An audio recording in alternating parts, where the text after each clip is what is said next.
همیشه از خودت پرسیدی که چرا بعضیا تو زندگی به موفقیت‌های فوق‌العاده میرسن و بعضیا سالها در جا میزنن؟ راز اصلیشون چیزی نیست که تو کتابا یا مصاحبه‌ها بگن. امروز میخوام براتون 3 از اون رازها رو بهتون بگم که اکثر میلیاردرها عمدن یا سهوا پنهانشون میکنن. شماره 1، یادگیری بهتر از پول درآوردنه.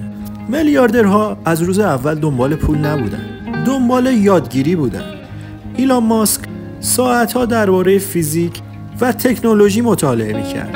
وارن باف روزی 500 صفحه کتاب میخوند. فرق بین آدم‌های معمولی و آدم‌های فوق‌العاده اینه که یکی دنبال درآمد ماه بعدشه، اون یکی دنبال دانشی که 10 سال بعد زندگیشو میسازه. شماره 2، شبکه سازی از هر چیزی ارزشمندتره. هیچ میلیاردر موفقی تنهایی بالا نرفته. اونها روی ارتباطشون سرمایه گذاری کردن. با آدم‌های باهوش، خلاق و جاه طلب نشست و برخاست کردن. یک ارتباط درست میتونه بیش از 10 سال تلاش تنهایی بهت کمک کنه. پس وقت بذار رو آدمایی که میتونن تو رو رشد بدن، نه کسایی که انرژی تو میگیرن. شماره 3، تمرکز روی آینده نه حال.